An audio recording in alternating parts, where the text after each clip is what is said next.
Hey, everybody, welcome back into Radio Row here at the NFL Combine. Matthew Coller here, and joining the show for, I don't know, second, third time ever, Sam McDowell, Kansas City Star. Sam, how would you like to talk about your free agent guard? Would that be fine? Sure, let's do it. Okay. Yeah. What do you want to say about your free agent guard? Trey Smith is the belle of the ball when it comes to free agency. Everybody, Yeah. I follow all the other NFL beat reporters. They're like, our team could make an offer for Trey Smith. And I'm like, that's about 14 teams now I've seen talking about wanting Trey Smith. He is going to get $1 billion on the free agent market. Is that what you would pay Trey Smith? Yes, exactly that amount. I'd pay him probably, like 90% of the cap? Is that too high? No, not for a guard. Of course not. No, in all seriousness, no. My stance on Trey Smith has been like him, really like him. Of course, he's better than any Vikings guard that they've had since Steve Hutchinson. But at $25 million a year, I don't like him as much. Is that, or do you think he's worth that? So, look, this is a different question for different teams. Like the Chiefs, I think, need to let him go. And it's not because of his quality of play. It's not because he's the teammate he is, because those things are great. But from a Chiefs perspective, they're already paying Creed Humphrey as the highest paid center in the game. Joe Thuney, when they signed him a few years ago, was the highest paid left guard. Now he's dropped to like fourth or fifth. And they paid Juwan Taylor right tackle an obscene amount of money. Like, you can't pay three interior guys and then your right tackle when you need a left tackle. Right. And so the Chiefs are in a bad spot with Trey Smith. So I expect him to hit the open market. I don't expect them to franchise tag Trey Smith, in which case the numbers you're talking about are going to be the numbers that you're talking about with Trey Smith. Now, the things to like about Trey Smith, he's entering free agency a year earlier than a lot of guys do. He's just 25 years old. He is a terrific teammate. I mean, I can't say enough about the kind of person he is in the locker room. One of my absolute favorite guys to talk to.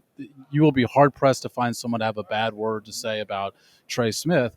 Now, the reason that the Chiefs got him as a sixth-round pick is his background story. I mean, obviously he went through a lot of stuff in college with blood clotting issues, and it scared teams off. And it didn't scare the Chiefs off. And they say that, though, but it had to scare him a little. You don't wait till the sixth round, because he was a second-round type talent. So there's a ton of pedigree there, but it is going to be a lot of people bidding that's going to drive up the price. And let's face it, when it comes to free agency, you don't pay market value. You pay above market value for your needs. Right. Or if you pay market value, it's for the second tier type of player, which I'm kind of in the camp that that's a good place to live at the guard position, because you get your, like Kevin Zeitler last year. The Lions paid him $6 million and he gave them elite performance. I think you're trying to look for that.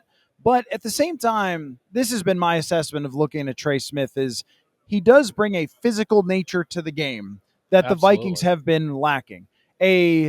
Imposing your will, if you will. I mean, that, every time the Vikings got to the goal line, they're like, we better pass. We just can't run the football behind any of these offensive linemen. That's not a place to be at the guard position. We are talking about a league that is trending a little more toward running the football, and the Vikings have not run it very successfully. This is a guy who I think thrives as a run blocker, but the pass protection does concern me at times. I feel like I see bigger misses than I want to see from someone who's going to reset the market at the guard position from him.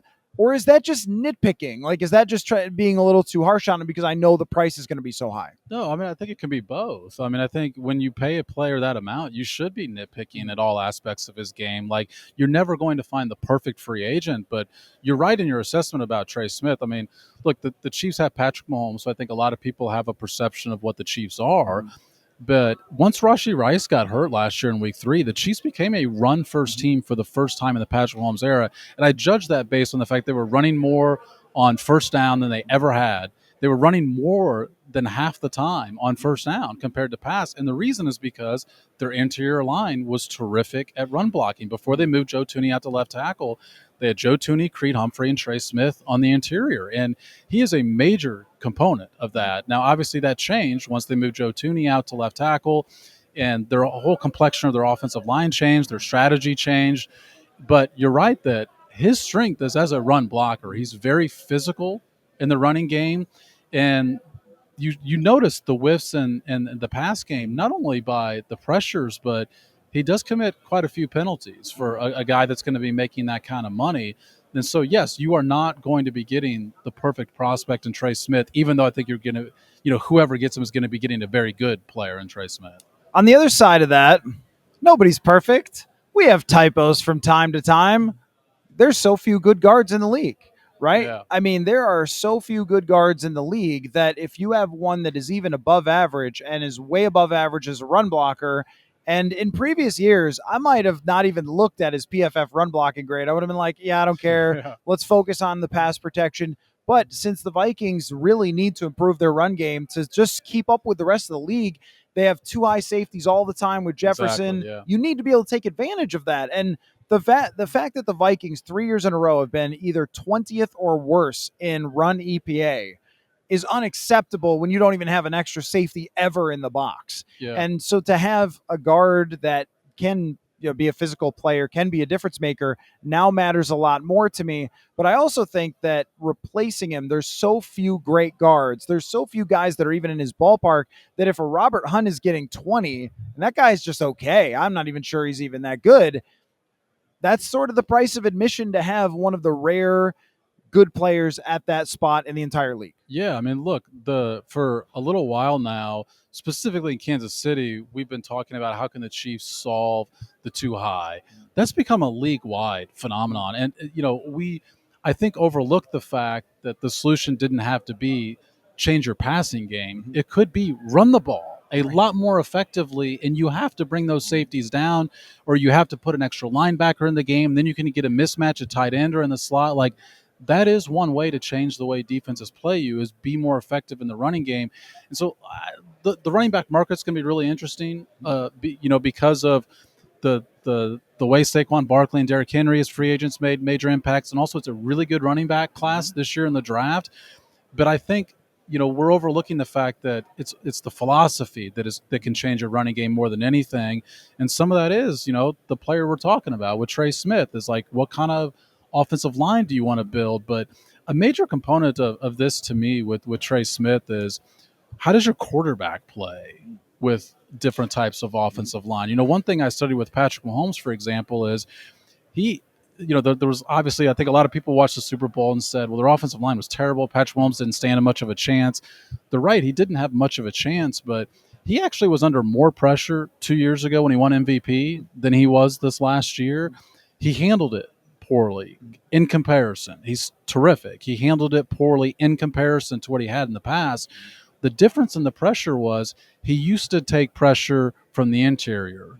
Then they shored up the interior, and now he takes pressures from the outside. He doesn't handle that as well. And so I think a lot of this, obviously Sam Darnold did not handle pressure well late in the season. And so if I was the Vikings and, Darnold was going to be another year, or, your evaluation of J.J. McCarthy in college or whatnot, where do they escape pressure well? Like, can they handle pressure from the edges well? Can they handle it from the interior? So that, to me, if I'm looking at Trey Smith, I would say, what does my quarterback operate better with? No, that's a great point. And I think with the Vikings, if they're going to J.J. McCarthy, they don't know the answer to that yet, but they do know that they have two of the best tackles in the league. And if you've already got that, you are so far ahead of everybody else. Absolutely.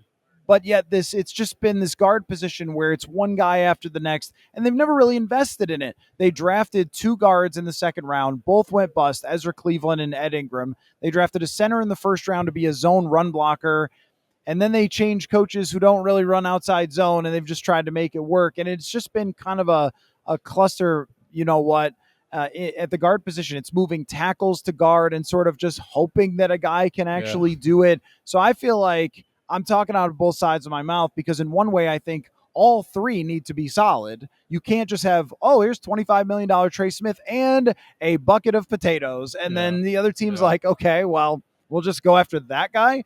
The weak link sort of system. But at the same time, he is a difference maker, and he is a needle mover that I think the Vikings would be in the mix for someone like his services. Yeah, I mean, like I said, he's a good enough player to where there's a certain floor there that you're not going to have to worry about. Like, I talked about him, and you mentioned him in Pass Pro, he's not as good as he is as a run blocker, but there's still a floor there that you're going to meet on a week-to-week basis. Like, Trey Smith is not going to be the reason you lose games.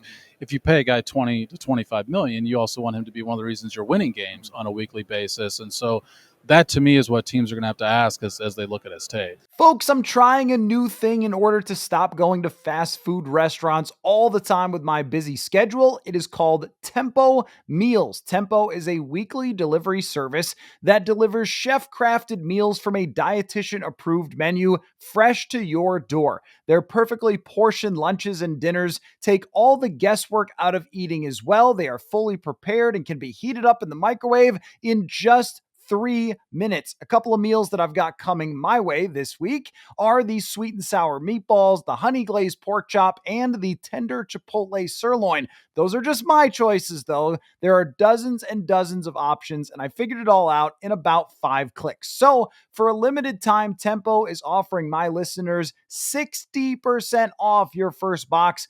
Go to tempomeals.com/purple insider. That is tempomeals.com/purple insider for 60% off your first box. Tempomeals.com/purple insider. Rules and restrictions apply. And I also wonder too, it is a very different offense. Kansas City has run a short passing offense the last few years.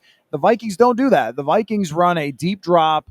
Justin Jefferson's running 30 yards down the field. So asking him to block longer, is that going to change the data? Because the one thing I love about PFF's data is it gives us the results. Yeah. But the one thing that's hard about PFF's data is it doesn't give us the context. And that I think they have to ask as well. You're going to have to hold up at guard for 3 seconds. It's not going to be, hey, there's 20% of our plays, our screens are quick passes, or 40% or 50% are quick passes. It's going to be different. So that is all things I think that they need to consider. I want to ask you another Chiefs question, then get some Vikings opinions from you, just because, we're here and we're at the Combine talking football. So the Chiefs are terrible now, and everyone should hate them, and it's over, and Mahomes' legacy is ruined. And was it not the strangest season for you? Because they go 15-2. One of them they don't try. So essentially 15-1. And they beat the Buffalo Bills in Buffalo, a Bills team that looked like maybe the best team in the entire league for the whole season. And they go to the Super Bowl, and then it just never it just falls apart, because you and I are similar in this way, only it fell apart at different times. It falls apart for the Vikings in the wild card round to a great Rams team, and we're like, is everyone stupid now? Like, did everyone do everything wrong now? Because that's what it feels like. We just pick apart. At the same time, the Vikings and Kansas City are similar in this. There's a lot to do on the rosters. I guess, how did you process what happened this year to the Chiefs? Yeah, I mean, it was a team that was flawed all year long, more flawed than the past two teams had been, probably about as flawed as any Patrick Mahomes era team had been in Kansas City. But in the last 2 minutes, they were perfect somehow. And they won 6 games on the last snap of the game, and that does not include the Raiders game, which they knelt on the last snap, and they won on the second to last snap of the game. So that's how they won 7 games this year. So I think you look at them and you say they're probably more like a 12-5 to 13-4 team. That Vikings team a couple years ago that won a lot of very close games, I think you could relate. But the Eagles were the first team that could expose all their flaws at once. And those flaws, of course, were on the offensive line. But they solved their offensive line not by getting better on the offensive line, but rather with that short passing game. I mean, they pass short a lot, literally short, but the quickness of their passing game changed a lot. They moved Xavier Worthy from this, hey, he's going to revitalize our deep passing game, to no, let's have him fit into this short passing game. And they were throwing as quickly as anybody in the league for the last month of the season, and their offense started clicking. But the Eagles, when they don't blitz and they've got 7 guys in coverage and their cornerbacks, even though they're young, are really good, that's taken away too. And so the flaws up front suddenly become exposed as well. And so the Eagles, I mean, this is I think, like you, when you cover one team, you always look at it from the team you're covering, their perspective. The Eagles also are just a really freaking good team. Like, they're really talented at a lot of places, and you should have gone into that game thinking the quarterback has to outplay the other quarterback. That's the only way you've got a chance to win this game, and that didn't happen in the game. Yeah, I said after the game that the model in the NFL is to have a good player at every single position, have them be healthy, and it's just like also younger players who were maybe not as worn down as some veterans like Travis Kelce, who has been there Yeah. year after year after year and has played probably more football games than anybody else over the last 5 seasons. And it just felt like they were a little rickety, a little bit old, a little bit like, oh, this is this young Philadelphia team with all these freak athletes, and they just couldn't really keep up. At the same time, they won 15 games. So like we got to the end and sort of went like, oh, Kansas City, they're toast. They were so bad in this game. But the Vikings haven't been in the Super Bowl since the 70s, so you've got to respect it. But in dealing with a season like that, I struggled in 2022. And this year, I felt more confident that the Vikings were good. Ultimately, not good enough to beat the Rams in the playoffs, but the point differential was better. They didn't need cartoonish late game wins. I think it's one of the hardest things to analyze, though, because you just cannot avoid the big glaring standings. That's the reason that everybody shows up to the stadium, not for point differential, whatever else. And with Mahomes, you could buy it the whole way through of like, well, he is different. He is different at the end of a game from anybody else, so he can sustain it, but not when you go up against the Philadelphia Eagles. Yeah, and look, there is something to that, which I think is, I thought the hardest opponent the Chiefs would have this year was just complacency. I mean, when you win 2 straight Super Bowls, and let's face it, they were 11-6 a year ago. Like, they had a lot of flaws a year ago, and they were underdogs 3 times in the playoffs. They were underdogs in Buffalo in the divisional round. They were underdogs in Baltimore by 4.5 points. And then they were underdogs in the Super Bowl against the 49ers, and they won all 3. But they had something to latch on to. They hadn't been in that role, really since Patrick Mahomes arrived, to where they're an underdog. Even his first year in the playoffs in the AFC Championship against the Patriots used the underdog factor against the Chiefs because they were underdogs for the first time. And so I thought, what are you going to use this year when you were able to sort of coast through the regular season a year ago and it didn't matter? You still won anyway. Like, how are you going to treat the regular season like it mattered? Well, they did in the final 2 minutes. Like, that's when you're like, wait a minute, we're in a game here against the Raiders, against the Panthers, like against not the cream of the top of the NFL this year, and you're still in games, and that's when you realize you gotta switch it on. And it's a real thing that the rest of the league, when they have the Chiefs on their schedule, they grade themselves based on how they play the Chiefs. Like, I know that these guys only get 1 game a week, and a lot of people think you can be at your best every single week, but it's not reality. Like, the mental part of the game is a real thing, and I think it absolutely has an effect when you're like, getting other teams' best shot is a real thing, and that's hard on a week-to-week basis. So they're done, right? They're not ever going to be good again. I mean, that's not a real question, but you look around and at that roster, and there's a lot of work to do. I don't think Mahomes is going anywhere as top quarterback, but statistically, this was by far his worst year. It wasn't even close. And now they're going to get Rashee Rice back, and I'm sure they're going to figure something out at offensive tackle. But when you look around, I'm not sure of that. Yeah, I know. You and I last night were talking about Cam Robinson, and would not recommend, honestly. But he's probably going to get paid $15 to $20 million just by being a left tackle and existing. That's how rare they are. So you're right. That might be a tough thing for them to figure out without a high draft pick. But they're still going to be them. Buffalo's probably going to get better and probably have some desperation still to make that happen. The Texans are going to take another swing at it, maybe do something better like coaching their offensive line this year. The AFC's not getting easier is my point. Do you think that next year you're still talking about a team in the AFC Championship, or is it like that they could have a reset? Not, you never really reset, but a step back at all. I think we're going to see like the most revamped roster we have since Patrick Mahomes got here. You mentioned the holes. I mean, every year I sort of, at this time as we're sitting here at the combine, you sort of go through their needs, and usually you kind of rank them 1 through 5. And once I got done through 5, I was like, wait a minute, like I've got 2 more positions, 3 more positions I need to throw on this list. And they have key free agents as well. It's not just Trey Smith. Justin Reed had a really good season for him at safety.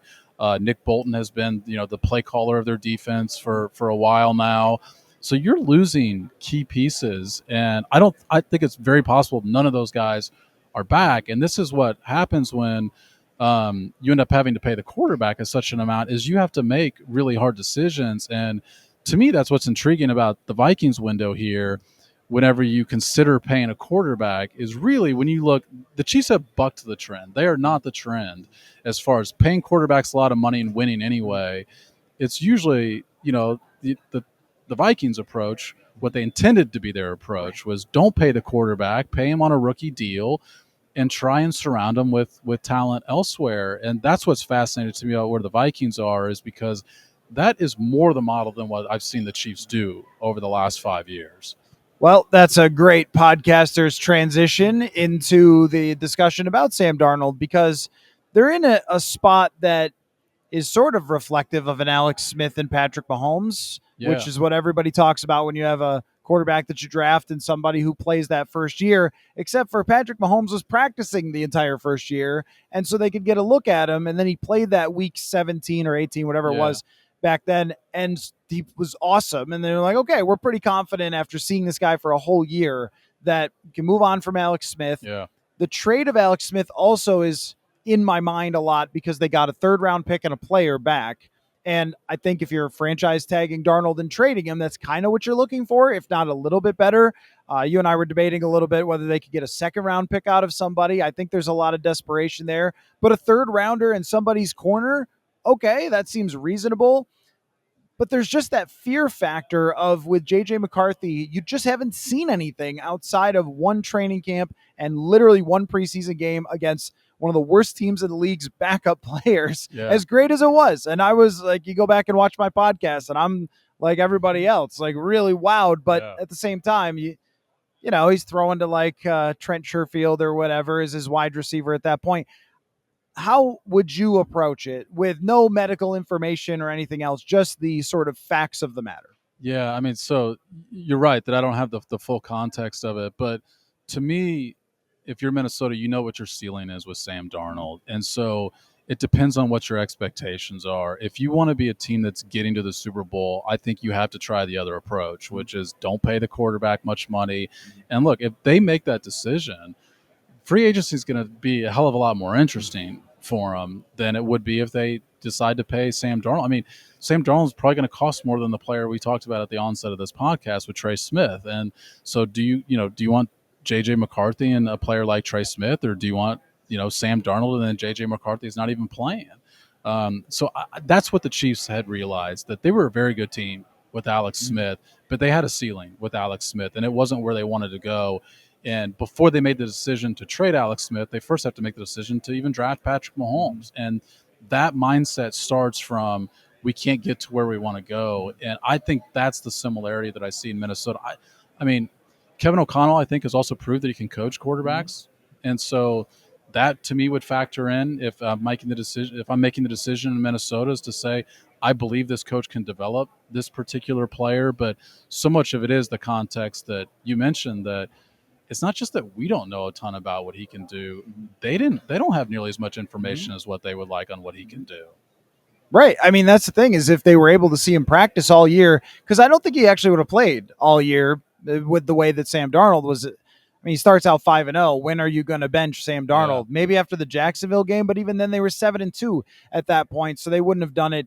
But they would have at least gotten a look at him every day, and he wouldn't have to go through this physical thing where he lost weight and he's had multiple. One was a major surgery and then an extra procedure to go along with it. And you start to go, what's the long-term best thing for McCarthy, which has been my stance on this. If the long-term best thing, because remember, McCarthy was a raw player without a lot of college experience. I mean, you talk about Patrick Mahomes, and another deviation is Patrick Mahomes threw like 5,000 times a game. Yeah, right. I mean, I don't Michigan know. was a run-first team, right? Exactly. And so you were talking about a guy who had so much more experience, and it's like, oh, can they fix his footwork? I don't know, but he could certainly throw the football. Where with McCarthy, I loved his development last year. I was so impressed by how much better he got accuracy-wise.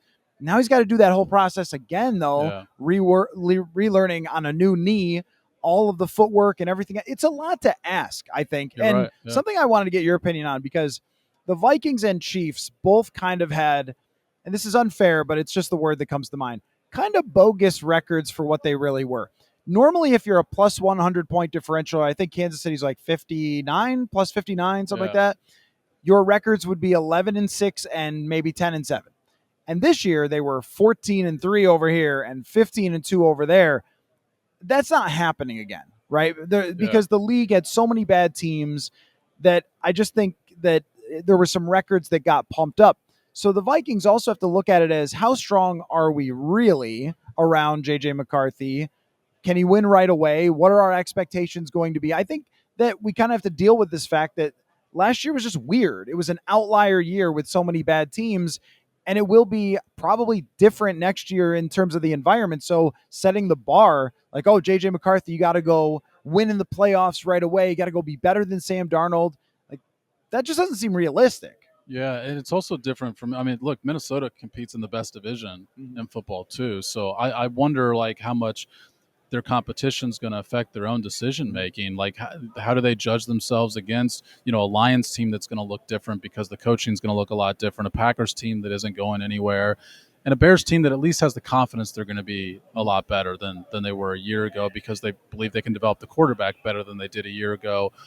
And so I wonder, like I said, about how that's going to factor into the Vikings' decision, because I think if you start J.J. McCarthy, to your point about thinking about the long term, you're not going to be getting J.J. McCarthy at his best next year. It's going to be about he needs to play to get to where you think he could be at his best. And that's going to depend on what you do in free agency, how you evaluate the rest of your roster and where you think those windows are. I mean, when the Chiefs moved on from Alex Smith to Patrick Mahomes, it was always a 2-year plan. They always thought 2019 was going to be, and look, they were right about that. Now, I think they were better in 2018 than even they anticipated because they were an overtime coin toss probably away from going to a Super Bowl.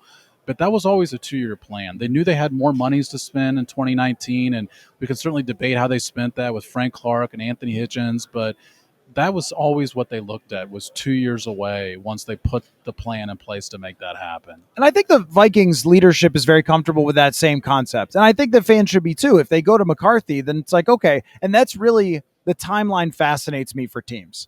I mean, for the Chiefs, they're always going to be all in from now on. But we've gone through this kind of competitive rebuild thing, they called it, where it was moving on from Kirk, getting the salary cap right, drafting your quarterback. It's been a lot of transition. So now, do they approach this free agency like, hey, we won 14 games next year, we got to compete for a Super Bowl? Or is it more of, let's be savvy in free agency and not lock ourselves into some crazy contracts that could hurt us later? But then are you giving McCarthy the best opportunity if you don't go get Trey Smith, right? So there's all of this kind of push and pull that I'm fascinated by.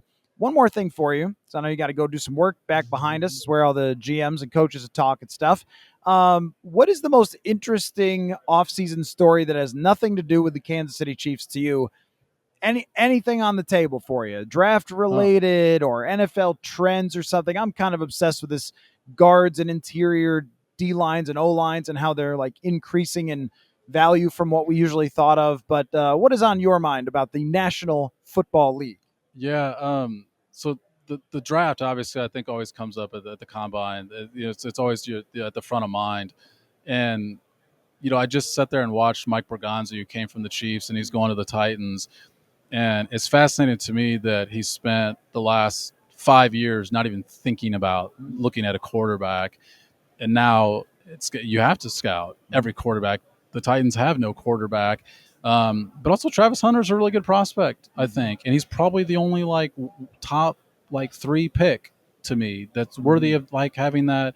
And I don't think that, look, I mean, people talk a lot about Travis Hunter. I'm not saying he gets no attention. I don't think people realize how hard it's going to be to play cornerback and wide receiver at the NFL, but also how fascinating it will be to watch because it's been decades since we've seen a player attempt to do that. And the Titans were up here talking about the fact they think he can return punts too, if that's the way they go. And it's like, is he ever going to be on the bench? So even if we don't have a quarterback in this draft that's transcendent, we have a player who's unlike any player we've seen come out of the draft in a long time.